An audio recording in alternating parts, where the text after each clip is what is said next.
Charis, c'est la grâce. Vous comprenez? C'est hyper puissant. Et on pourrait multiplier tous ces exemples à l'infini.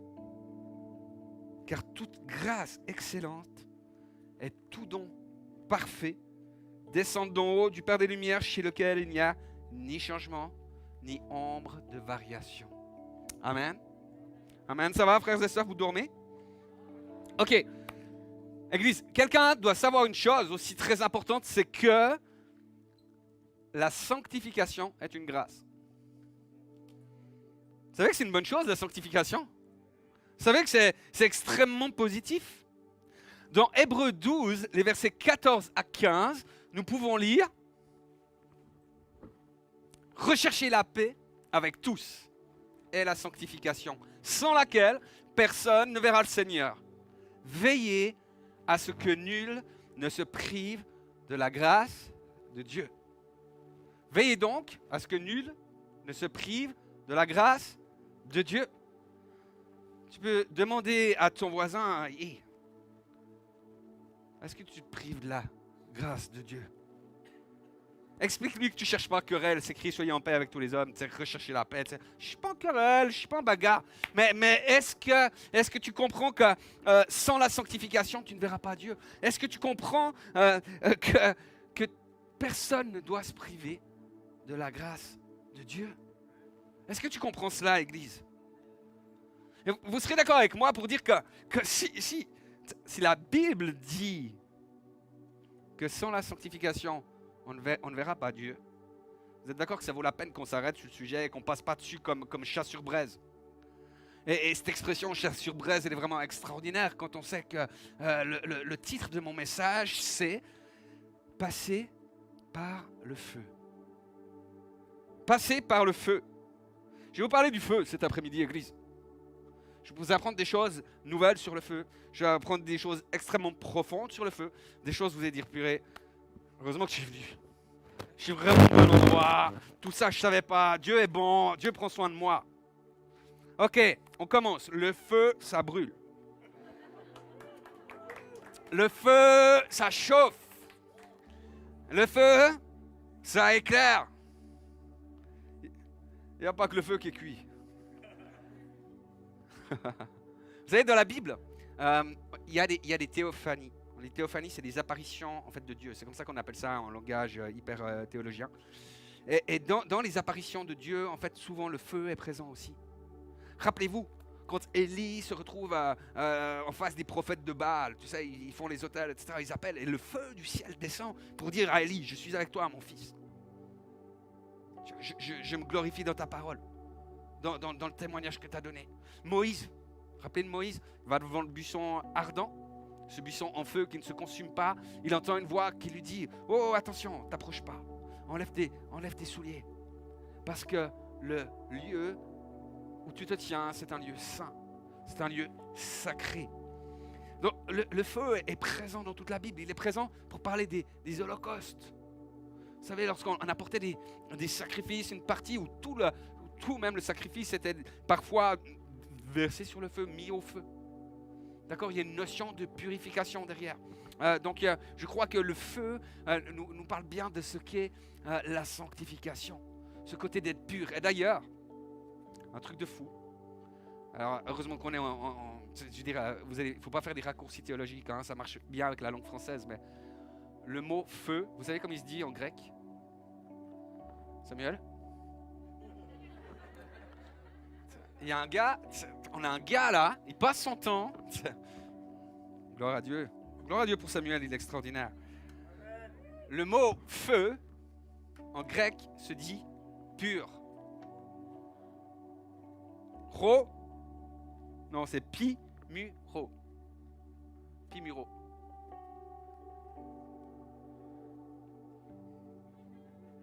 Upsilon.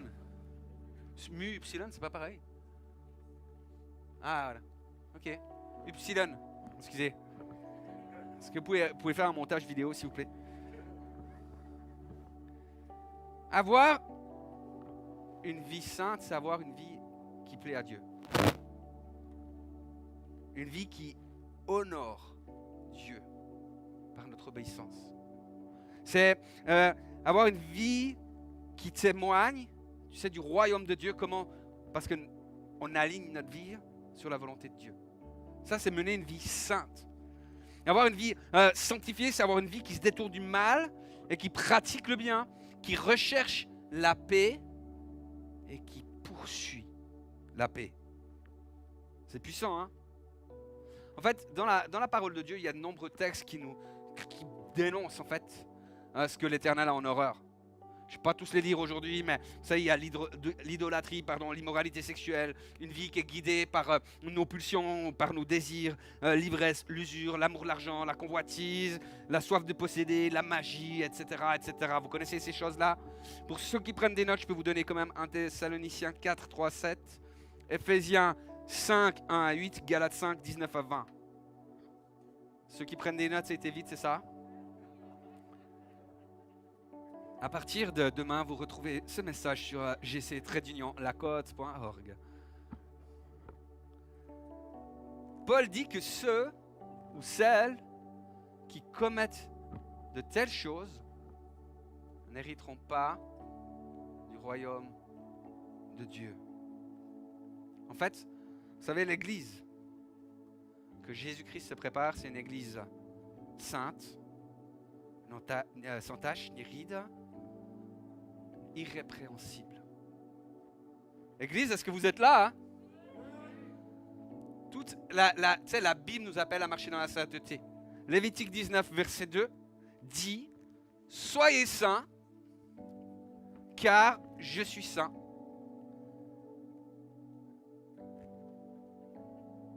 Moi, l'Éternel, votre Dieu. Il me manquait un bout là. Soyez saints, car je suis saint, moi, l'Éternel, votre Dieu.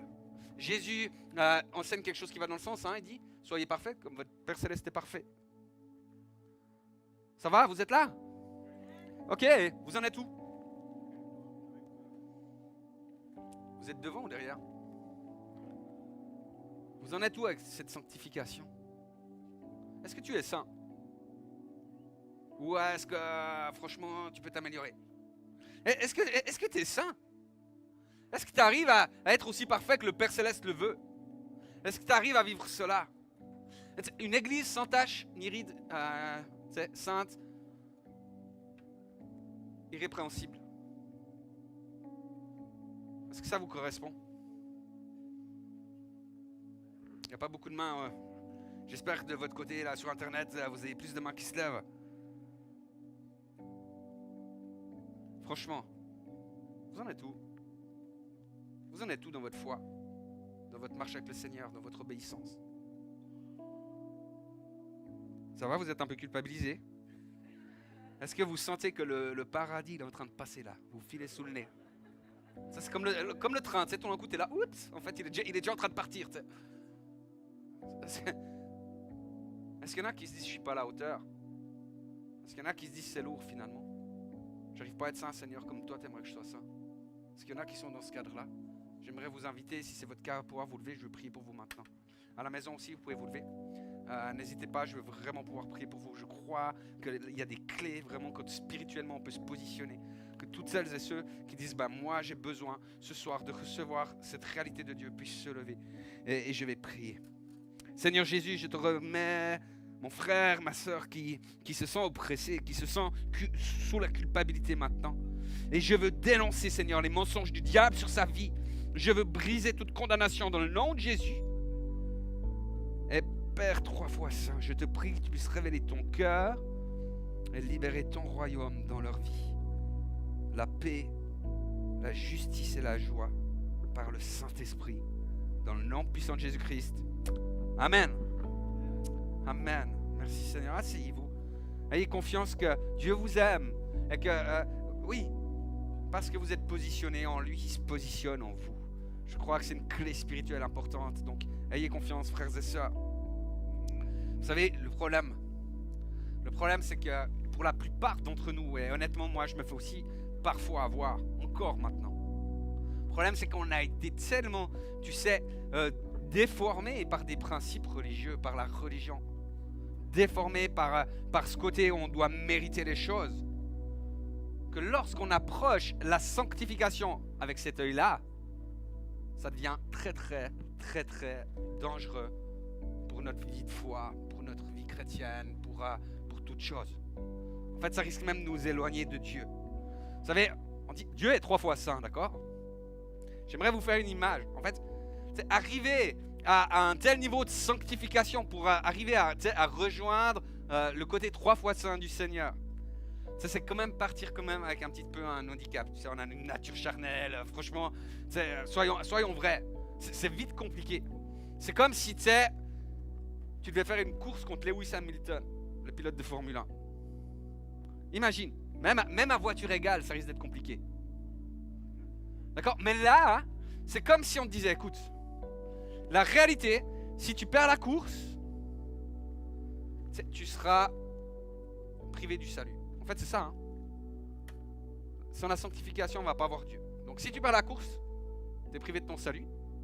D'accord? Donc, Lewis Hamilton, il prend la Formule 1. Toi, on te donne une Smart avec les 4 pneus crevés. Et vu que la voiture, c'est une vieille Smart, en fait, elle est coincée en plus sur la marche arrière. Donc, tu dois faire toute la course en regardant par derrière. Puis on dit, vas-y, allez, qui c'est qui est prêt à jouer sa vie? Compliqué, hein? En fait, je vais avoir une partie sanglante. D'accord? Ceux qui aiment la viande saignante, c'est maintenant. Je crois, et je vais la faire parce que je crois que c'est important de la faire. Je vise personne, je ne juge personne, mais je crois qu'on peut tous se retrouver à des moments, et peut-être c'est un moment qui est plus fort en ce moment ou pas, mais on se retrouve tous à des moments confrontés à ces réalités-là. Pourquoi? Parce que comme je vous l'ai dit, on est en fait beaucoup marqués par une pensée religieuse, méritoire et de propre justice. D'accord? Donc je crois, la Bible dit qu'on doit veiller à ce que personne se prive de la grâce. Donc ne pas le dire, ce serait je pense, dangereux de ne pas le faire. D'accord? Mais vraiment, on est dans la grâce, dans la paix. On va encore prier aussi pour toutes celles et ceux qui ont besoin juste après ce moment-là. Mais je crois qu'il faut le faire et je crois qu'il est bon de pouvoir le faire. D'accord? Je vais vous parler de fonctionnement religieux maintenant. Le premier fonctionnement religieux, c'est que, en fait, on est conduit à faire de l'introspection sous le principe justement religieux. À commencer à s'examiner soi-même, mais pas de manière à se remettre juste en question. Comme ça, on commence à plonger notre regard sur notre nombril. Et là, tu te dis, oh Seigneur Jésus. En général, c'est pas très bon quand tu fais ça. En général, tu te sens coupable. En général, si tu es vrai avec toi-même, ça va pas très bien. Pourtant, l'introspection, ça reste de l'orgueil. C'est moi, je. La Bible dit, soyez saints comme votre Père Céleste est saint. Toi, tu es là, oh, moi, je. Et ce qui se passe avec cela, c'est que certains se retrouvent découragés. Une chose, c'est qu'on parle de désobéissance, de quelqu'un qui n'obéit pas au Seigneur et qui se justifie par la grâce. Je suis en train d'expliquer que Dieu a fait grâce à Samson. C'est vrai. Mais est-ce qu'on croit que notre désobéissance a aucun impact? Ne marque pas nos vies? Ça, c'est pas vrai. Rappelez-vous d'un autre homme à qui Dieu a fait grâce. C'est plus joyeux là, je vous avertis. C'est le prophète Jonas. Le prophète Jonas, il est appelé à se rendre à Ninive pour appeler toute une ville à se convertir, à se tourner vers le Seigneur Jésus. Ouais, c'était pas dit tout à fait le Seigneur Jésus, mais à se tourner vers l'Éternel Yahvé et tu sais, à vraiment changer de vie. Et il faut savoir que les Ninivites, c'était vraiment des sales bêtes dans le style. Hashtag sale bête, c'était Ninive, quoi. Parce que, en fait, c'était vraiment des gens qui étaient durs avec les autres, avec les peuples qui rendaient en esclavage, etc. C'était vraiment, voilà, ils torturaient, etc. C'était vraiment des gens horribles. Et ce qui s'est passé, je reviens sur mon histoire. Il est dans le ventre du poisson. Imaginez une chose. Imaginez l'état de la peau de Jonas après qu'il ait été vomi par le poisson et qu'il a passé tout un temps dans l'estomac à se faire dévorer l'épiderme par des sucs gastriques. Ils ne le mettent pas comme ça dans les livres qu'on fait pour l'école du dimanche. Pourquoi je raconte ça? Parce que sa vie a été marquée par sa désobéissance. Il a eu la grâce, il a été à Ninive. Le Seigneur, il est pas mort dans le poisson, il a été à Ninive, il a pu vivre des choses, mais il y a eu, il y a eu des conséquences. Le troisième point que j'aimerais dire, c'est que certains, vous savez, en fait, ils vont tenter de répondre à la sanctification par leur propre force. C'est-à-dire, ils vont commencer à dire, ouais, tu sais, à faire du bien, en fait. Tu vois, les gens, ils font du bien, comme le jeune homme riche. Je fais rien de mal.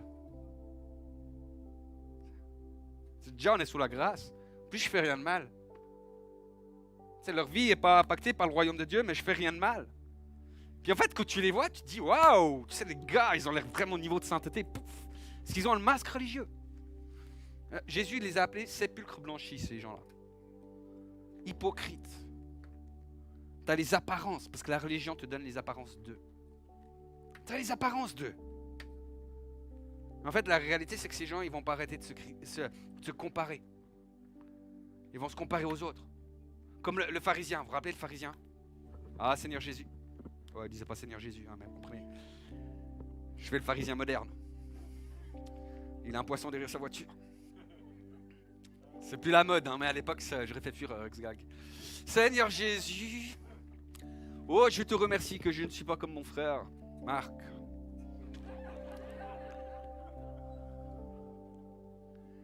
Ou Jérôme.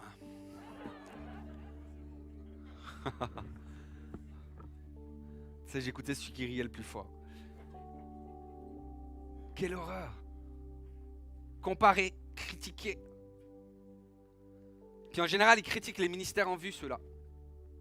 Tu sais, tu trouves toujours... Tu sais, dès que tu as un homme, tu peux critiquer quelque chose. C'est vrai ou c'est pas vrai? Parce qu'on n'est pas parfait.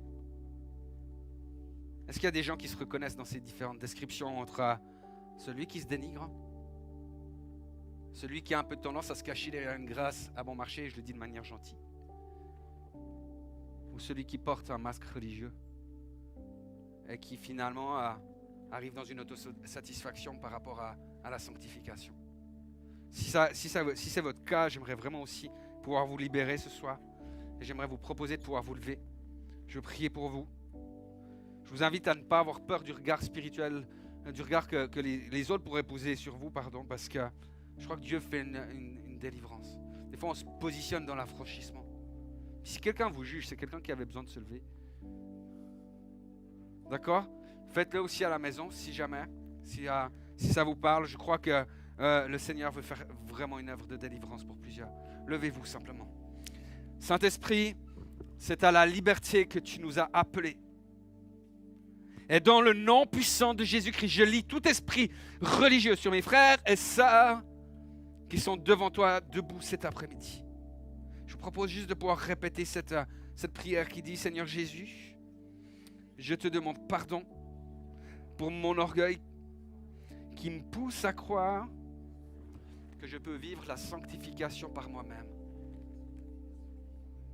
Je veux renoncer à cet orgueil et je t'accueille tout à nouveau comme mon Sauveur, comme mon Seigneur, parce que je t'aime. Au nom puissant de Jésus-Christ. Amen. Amen. Et par l'autorité que le Seigneur donne et libère, je veux vraiment nettoyer aussi toutes les mémoires, que ce soit naturelles ou spirituelles, afin qu'il puisse y avoir vraiment un changement de vie, un changement de cœur.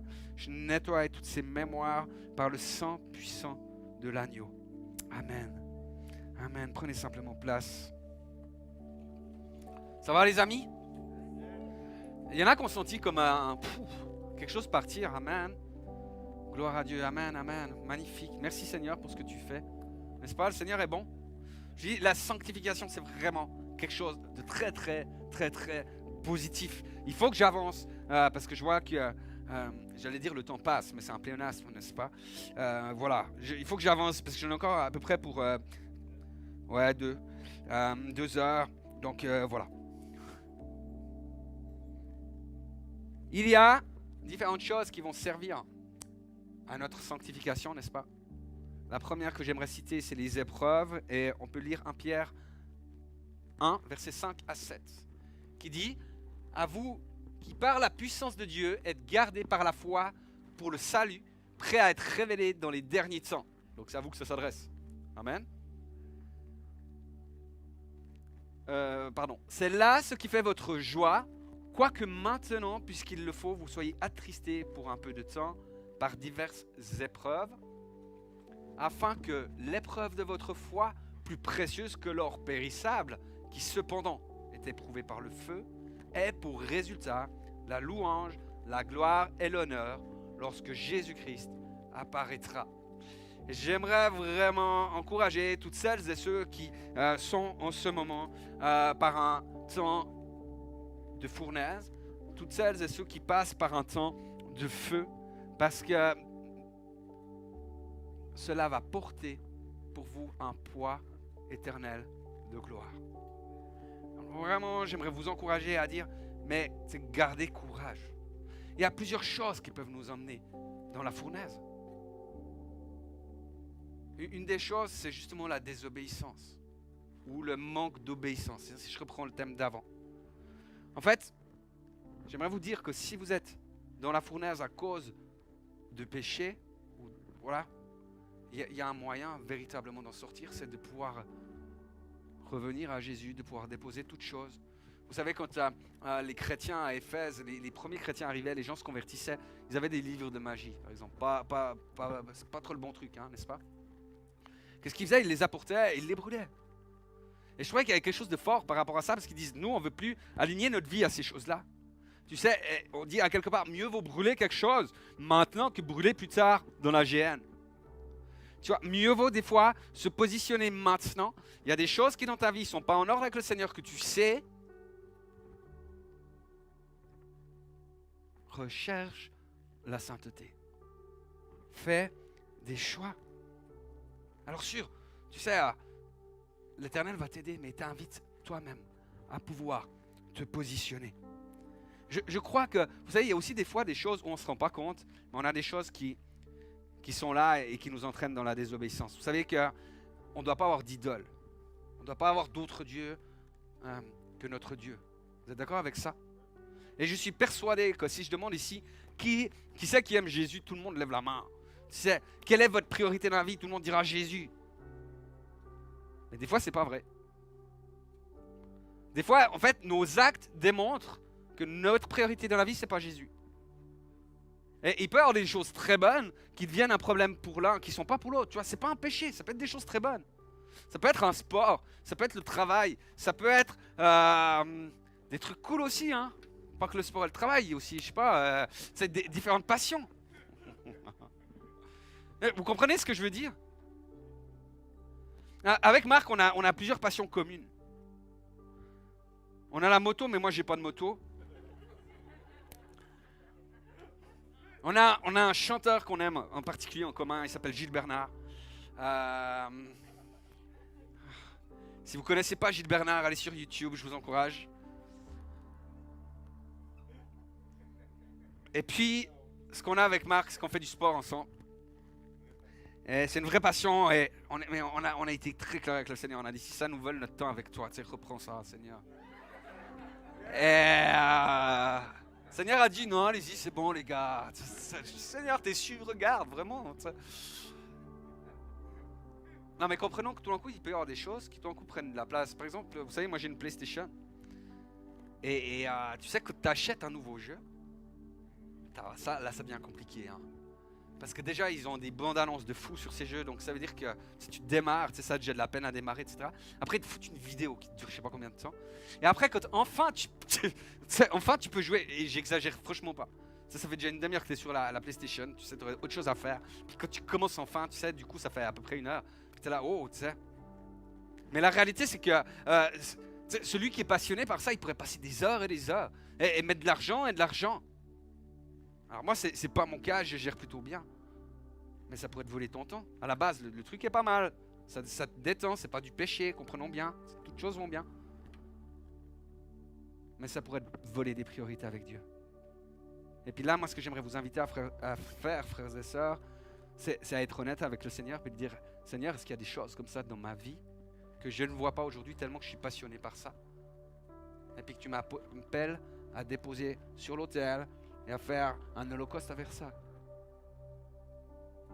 Ça ne veut pas dire que le Seigneur va te demander d'abandonner sa vie. Peut-être qu'il te le redonne. Mais Je crois que s'il est ton Dieu, tu déposes le reste sur l'autel. Et c'est là qu'on voit des fois quand ça nous coûte que finalement les choses ont pris beaucoup de place. Mais sans entrer dans une culpabilité véritablement de pouvoir poser la question à Dieu qui vous montre, qui vous révèle. Vous pouvez utiliser un frère ou une sœur, pour ça un époux, une épouse aussi. Amen. Si vous êtes dans la fournaise et puis que, à cause de votre obéissance, ça peut arriver. Regardez l'histoire de Shadrach, Meshach et Abednego, qui avait, à l'époque de Daniel, qui avait refusé de se prosterner devant une représentation de l'empereur, etc. Et on les a jetés dans une fournaise ardente. Et vous savez le lendemain ce qui s'est passé? Le roi va voir comment ça se passe dans la fournaise. Il se dit, est-ce que c'est cuit? Non, il s'inquiétait vraiment. Et au lieu de voir 3 hommes, il en voit 4. Il y avait une théophanie. Il y avait Jésus qui était présent avec eux dans la fournaise. Vous savez, des fois, Jésus ne nous sort pas de la fournaise. On préférerait, Jésus, il est là avec nous. Et je crois, on doit faire attention à un truc, parce que des fois, on se perd. Vous savez, on se dit, pourquoi Seigneur? Et puis, tu essaies de comprendre le pourquoi de la fournaise. Des fois, la fournaise, c'est une fournaise. Par contre, tu peux vivre ce temps dans la fournaise en étant proche de Jésus. Et à ce moment-là, grandir dans quelque chose d'extraordinaire avec lui. Amen. Amen. J'accélère. La deuxième chose, la deuxième chose que Dieu va, la deuxième chose, oui, que Dieu va servir pour notre sanctification, c'est les hommes. Alléluia. Les femmes aussi. Vous savez, le feu, on le sert aussi pour forger le métal. Que ce soit l'or, que ce soit différents métaux, etc. On les passe au feu pour leur donner une forme, etc. La Bible dit que le fer aiguise le fer. D'accord? Donc notre frottement en humain sert à notre sanctification aussi. Et tu sais, la preuve de ta maturité spirituelle, c'est quand tu as un frère ou une sœur qui sont là, tu sais, puis qui servent vraiment, qui t'étirent de tous les coins, puis toi derrière tu les bénis, tu les bénis, tu les rebénis, et pas qu'avec des paroles, mais avec des gestes. Wow! Vous êtes là? J'ai vu des masques remonter, tu sais. C'est pas sur les yeux qu'on le met, le masque. Mais j'aimerais vous dire de faire attention aussi à certaines personnes. À Alexandre le forgeron. Est-ce que vous connaissez l'histoire d'Alexandre le forgeron? Non? Vous lisez pas votre Bible? Ouais, bien joué Alain. Je cite Alain Prudente qui a trouvé où était l'histoire d'Alexandre le forgeron. Parce qu'Alexandre le forgeron, c'est un gars, comme son nom l'appelle, qui était forgeron. Et dans 2 Timothée 4, versets 14 à 18, ceux qui ne prennent pas des notes devraient prendre des notes parce que vous ne saviez même pas où c'était. Il nous a dit, Alexandre le forgeron a fait preuve de beaucoup de méchanceté à mon égard, donc c'est Paul qui écrit. Le Seigneur lui donnera ce que lui auront valu ses actes. Toi aussi garde-toi de lui.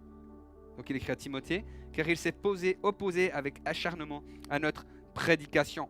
Je crois qu'il y a une différence entre quelqu'un qui te tire personnellement et quelqu'un qui blasphème le Seigneur. D'accord? Et je trouve que c'est très important parce que là, Paul écrit à Timothée, toi aussi, tiens-toi loin de celui-là. Tiens-toi là de ceux qui font cette œuvre-là. Dans 1 Timothée 1, versets 19 à 20, on peut le lire aussi, où Paul parle aussi d'Alexandre et d'un autre, mais j'ai mis ça au singulier. Il dit qu'il s'est écarté de l'évangile au point que sa foi a fait naufrage. Vous imaginez ça? Et que Paul l'a livré à Satan pour qu'il apprenne à ne plus blasphémer. En fait, je trouvais hyper intéressant. En fait, imaginez comment travaille un forgeron. Vous voyez ce côté où il tape. Tu sais, et quand quelqu'un blasphème, il ne t'aiguise plus, il te déforme. D'accord? Donc le gars, il tapait, et il s'attaquait vraiment à la prédication du message. Il blasphémait. Ce n'était pas des attaques personnelles. C'est un gars qui t'attaque personnellement, c'est une chose, ça ne veut pas dire que c'est bien. Mais quand quelqu'un commence à blasphémer l'Éternel, il faut parfois savoir faire distance. Et ce qui est intéressant, c'est que ce prénom Alexandre, vous savez, ça veut dire défenseur des hommes. Et je crois, en plus, j'ai trouvé ça hyper intéressant. L'origine du mot Alexandre, ça vient de 2 mots. C'est Alector, qui veut dire un coq ou un oiseau. Et puis aner, qui veut dire le mâle. Et je trouve assez beau parce que, en fait, comprenons bien. Il est le défenseur des hommes, pas dans le sens de Jésus, qui serait notre défenseur ou notre avocat. Ça veut dire qu'à quelque part, au lieu de plaider pour un évangile qui est clair, tu sais, il va commencer à libérer un évangile qui est de l'humanisme et qui n'est plus la parole de Dieu.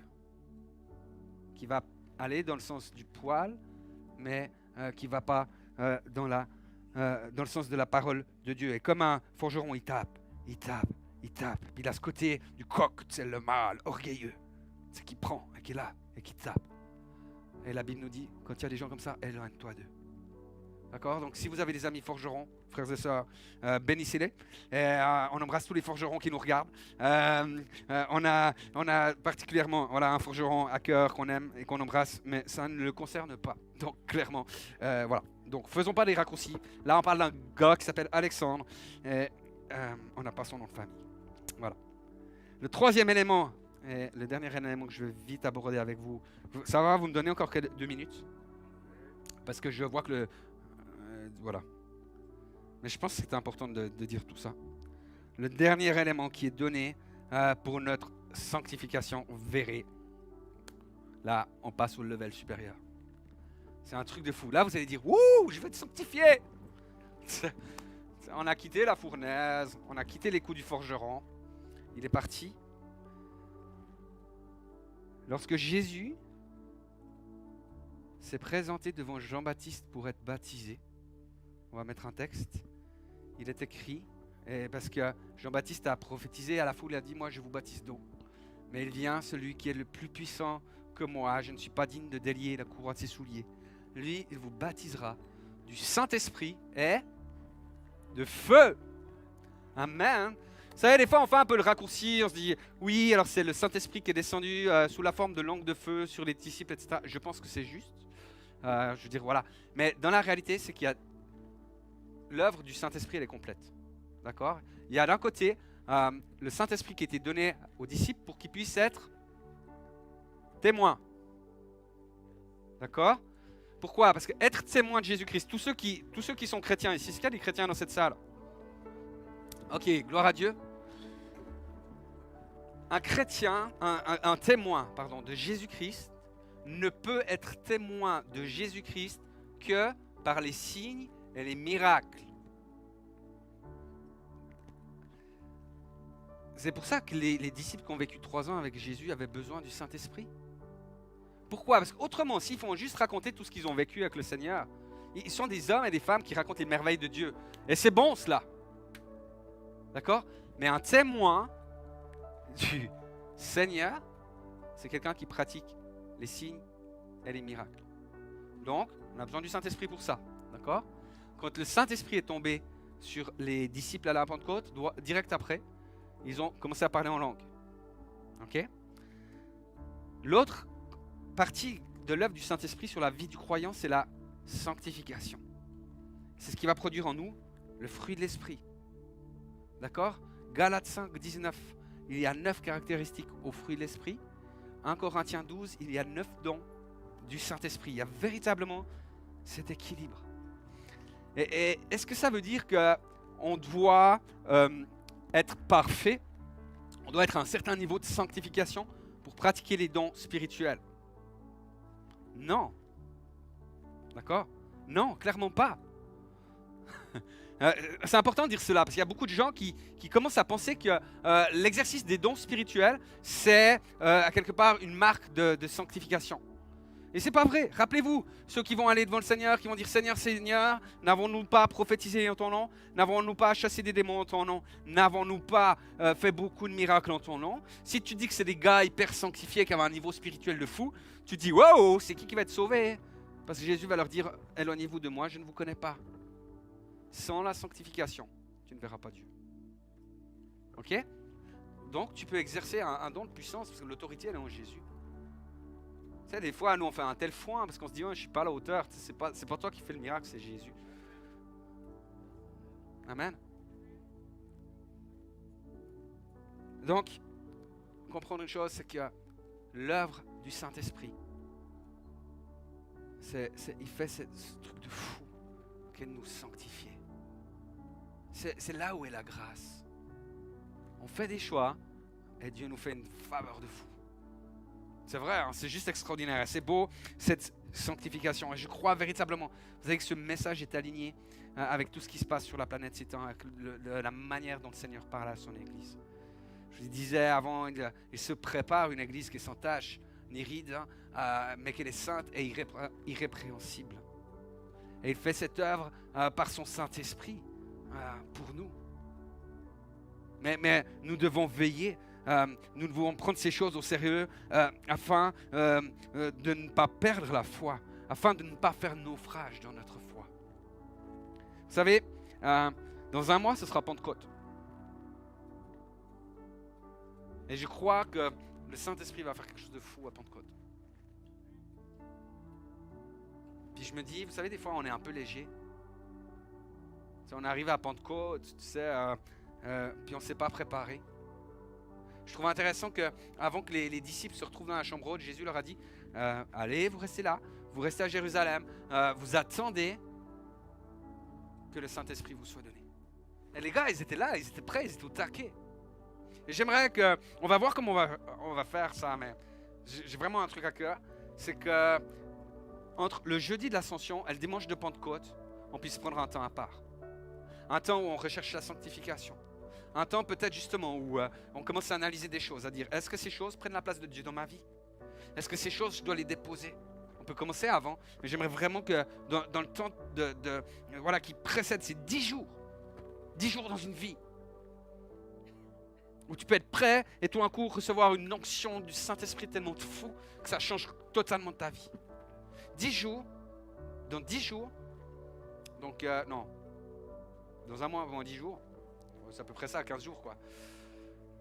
Il y a des matheux ici, aidez-moi. 2 semaines et demie. Quoi, jeudi de l'Ascension. On prépare, on se prépare pour ça. Tu sais, tu réfléchis avant, tu sais, ça n'empêche pas de prier avant, hein. Vous comprenez bien. Mais on met le focus sur ces 10 jours-là. On peut vivre après différentes choses. Ça peut être aussi tout d'un coup, on dit, dans ces 10 jours, on privilège aussi la communion les uns et les autres, on prend des nouvelles les uns des autres. On pourrait avoir plein de choses, tu vois. Parce qu'ils étaient totalement ensemble eux, pendant ces 10 jours. Alors nous, ça va être un peu différent, mais on pourrait vivre des choses un peu particulières. Pour se préparer, se mettre à part, afin d'être un lieu saint, un lieu sur lequel le feu du ciel peut descendre, parce que l'agneau immolé s'est véritablement répandu sur nos vies et que nous, on s'est préparé pour cela. Et qu'on ne fait pas semblant d'eux. Je ne sais pas si ça vous botte, mais en tout cas, moi je crois qu'il y a quelque chose à vivre avec cela. Vous savez, il y a eu un truc de fou qui s'est passé à la croix. Vous vous rappelez que dans le temple, le lieu très saint, où était la présence de Dieu, était comme enfermé derrière un gros rideau épais, pour éviter que les hommes soient terrassés, brûlés sur place. Et Jésus, sur la croix, lorsqu'il est mort, ce rideau s'est déchiré par le haut. C'est comme si tu avais un petit mouchoir en papier, tu faisais... Même des fois, c'est dur, le petit mouchoir en papier. Hein. Et Dieu a fait cette œuvre-là parce qu'on peut avoir cette approche avec la sainteté de Dieu. Mais on peut vivre cela, on peut vivre la sainteté de Dieu, pas par nos forces, pas par notre religion, pas par tout ce qu'on veut. Mais c'est l'amour de Dieu qui est la seule source pour vivre une véritable sainteté. La Bible dit rechercher la sainteté. Parce que sans cette sainteté-là, on ne verra pas Dieu. Moi, je ne sais pas vous, mais moi, j'ai envie de voir Dieu. Je n'ai pas envie de faire partie de ce nombre de beaucoup qui vont se présenter en disant « Seigneur, on a fait !» Moi, je veux être de ceux qui arrivent à genoux en disant « Merci Seigneur !» Parce qu'on ne mérite rien, mais on a un Dieu qui est tellement bon. Je veux terminer, je veux prier pour vous. La Bible dit « Approchons-nous avec un cœur sincère dans la plénitude de la foi, les cœurs purifiés d'une mauvaise conscience et le cœur lavé d'une eau pure. » C'est le programme de Dieu pour nous, Église, cette année. Voilà, je vais prier. Je vais finir d'abord encore avec une citation. Je vous invite à vous lever pour la prière. Mais je veux finir avec une citation qui est dans 1 Pierre 1, Elle ne sera pas affichée à l'écran, mais 1 Pierre 1, versets 1 à 2. Il a écrit: Pierre, apôtre de Jésus-Christ, c'est des salutations là. Ceux qui sont étrangers et dispersés dans le pont, la Galatie, la Cappadoce, l'Asie et la Bithynie. Et il dit: et qui sont élus selon la préscience de Dieu, le Père, par la sanctification de l'Esprit, afin qu'ils deviennent obéissants et qu'ils participent à l'aspersion du sang de Jésus-Christ.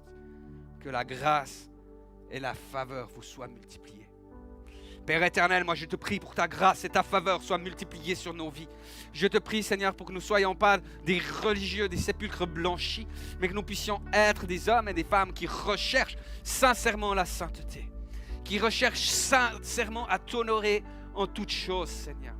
Moi, Seigneur, je veux te donner le droit de mettre le doigt sur ma vie, de régner sur ma vie et de dire s'il y a des idoles, des choses qui volent véritablement, Seigneur, ta place, ta première place que tu veux me donner.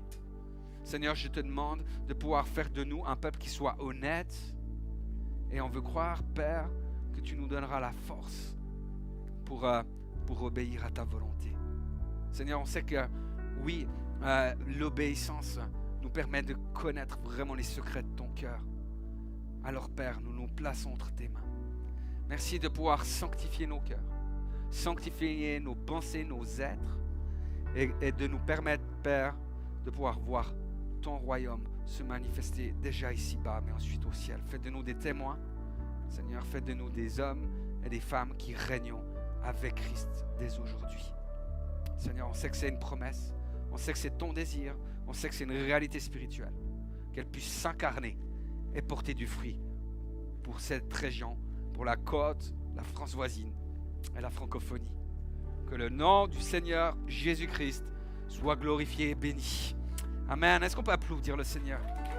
Alléluia.